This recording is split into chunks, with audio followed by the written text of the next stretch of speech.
असलनवार है। मैं as assistant professor ophthalmology शरीफ medical city में काम कर रहा हूँ। एज कंसल्टेंट आई सर्जन दिहाई का और लाहौर में प्रैक्टिस कर रहा हूँ।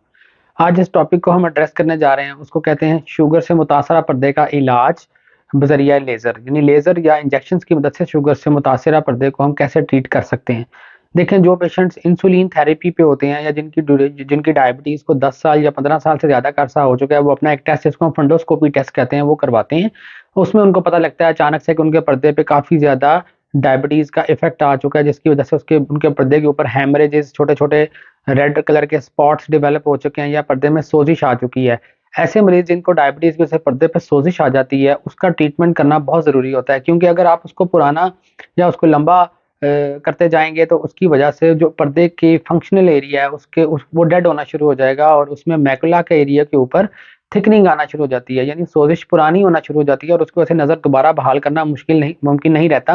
बल्कि मुश्किल हो जाता है और ट्रीटमेंट करने के बावजूद भी पेशेंट की नज़र नहीं बढ़ती। तो ड्यूरेशन इसमें बहुत इंपॉर्टेंट है। अगर आपकी शुगर अनकंट्रोल्ड है, इंसुलिन पर है या आप किसी भी किस्म की ओरल हाइपोग्लाइसीमिक या टैबलेट्स ले रहे हैं, तो आप फंडोस्कोपी टेस्ट करवा के अपनी डायबिटिक रेटिनोपैथी का जो मर्ज़ है उसकी तशख़ीस करवाते हैं और उसके बाद उसका ट्रीटमेंट करवाते हैं। अब ट्रीटमेंट में हमारे पास क्या ऑप्शन है? जो सबसे सेफ ऑप्शन माना जाता है ट्रीटमेंट में, उसको हम कहते हैं ऑर्गन लेज़र फोटोकोएगुलेशन, यानी शुआओं की मदद से पर्दे को हम सोजिश वाले हिस्सों को ट्रीट करते हैं और ट्रीटमेंट के बाद पेशेंट की नज़र बढ़ जाती है या कम से कम विजुअल का लॉस यानी नज़र का ज़ाया होना रुक जाता है।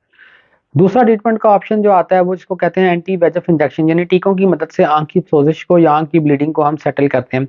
इस केस के अंदर थोड़ा-सा रिस्क रहता है, क्योंकि हम आँख के अंदर जा रहे होते हैं नीडल की मदद से और उसमें इन्फेक्शन का चांस या कोई और इश्यू डेवलप होने का चांस, ऑल्दो ये ट्रीटमेंट भी टोटली सेफ है, लेकिन फिर भी इसमें इन्फेक्शन का एलिमेंट किसी हद तक रहता है। लेकिन जो ट्रीटमेंट हम करते हैं दोनों तरीकों की मदद से, उससे पेशेंट को काफ़ी अच्छा इफ़ेक्ट आता है और पेशेंट की आँख ब्लाइंड होने से या अंधापन में जाने से बच जाती है। ऑर्गन लेज़र फोटोकोएगुलेशन जो हम करते हैं लेज़र की मदद से, ये एक टोटली पेनलेस प्रोसीजर है, इसमें बिल्कुल दर्द नहीं होती और इसको कम जो मैक्सिमम टाइम रिक्वायर्ड होता है वो हमें 10 मिनट का चाहिए होता है। 10 मिनट में हम पर्दे के ऊपर लेज़र करके उसको सेफ हालत में ले आते हैं और उसके बाद हम पेशेंट को 2 वीकली फ़ॉलो-अप पे रखते हैं और 2-2 हफ्ते के बाद हम पेशेंट को बुला के देखते हैं और उनकी विजुअल असेसमेंट करते हैं। याद रखिए, जो ऑर्गन लेज़र फोटोकोएगुलेशन की जाती है वो 2 किस्म की होती है। एक इसको हम बोलते हैं मैकुलर ग्रिड लेज़र और दूसरा पूरे पर्दे का लेज़र यानी पीआरपी लेज़र। याद रखिए, पीआरपी लेज़र जो ले होता है जिसके अंदर पूरे पर्दे का लेज़र किया जाता है, उसके अंदर हम आँख के मुकम्मल पर्दे को ट्रीट कर देते हैं, एक ही दफ़ा में या 2 सेशंस के अंदर, डिपेंड करता है डिज़ीज़ कितनी थी।